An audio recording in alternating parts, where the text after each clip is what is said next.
Akka hunda tarrisee yeroo hin fitu warri as jiru hundur xiqqaa guddaan dhalaa dhiiraan baga guyyaa kana geenyan jedha.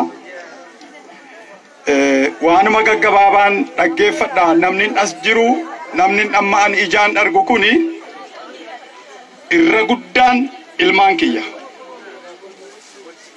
Abbaatu ilmaan saatti waa dhaammata sirnaan na caqasa. Ilmaan kootta waa hima. Tokko suuraa asitti argitanii wareegamtoota kana karaa kabajaa gaggeessitanii otu dhimmi galman gahin galtanii hin rafiina haraama. Kan biraa Jaalabdii Raggaasaa fi jaallan kaanis waan filannaa deddeebisanii kaasaniiru. Filannaan nagaa barbaaddi. Nagaa fi dhugaan qofaan jiraatan. Nagaan gaanfa Afrikaatti dhufuu ka danda'u yoo Oromoo dhugaa isaatti deebi'e qofaa.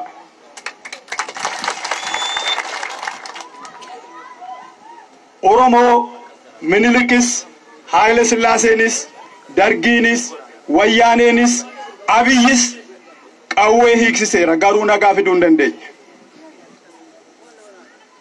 Biyya Ameerikaatii qawween suuqiidhaa gurgurama akka karameellaatti garuu lolli hin jiru. Warri Tigraay taankii hidhachaa jiru. Amaarri marfii hidhachaa jira. Sumaalee waan gochaa ture argitan dhageessani. Oromoo gajaraa irraa hiikaa jiran. Mancaa irraa hiiksisuuf seeratti baasan. Gaanfa Afrikaa kanatti nagaa fiduuf Oromoon meeshaa hanga isa ga'u hidhachuu qaba.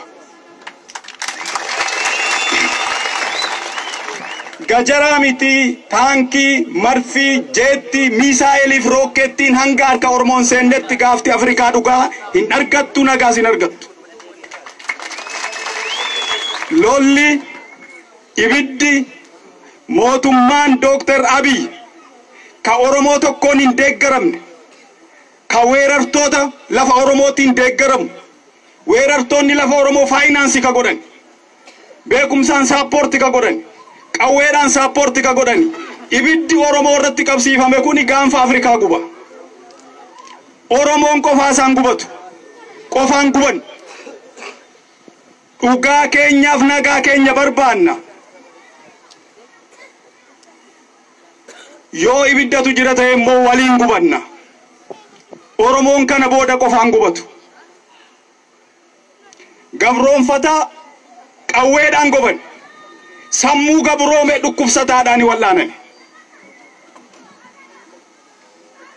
Warri obbolaasaa, haadhasaa, abbaasaa, hintalasaa jibbee siidaa Minilikitti hirkatee taa'u hini dhukkubsatu.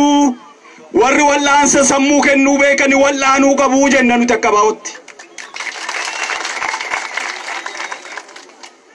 Kanaaf biyyi Itoophiyaa kuni gatii guddaatu isheerra jira.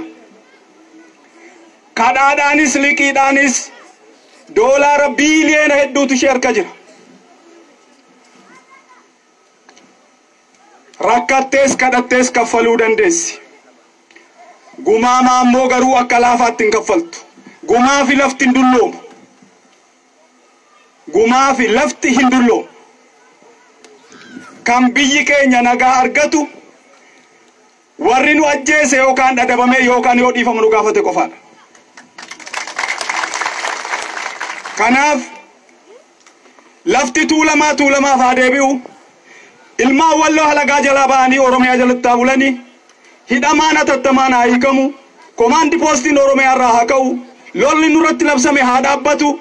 Yoo kuni ta'e Itoophiyaa waliin jiraachuu dandeenya. Hankanaanas adda gallaa adda godhadhaa galatooma.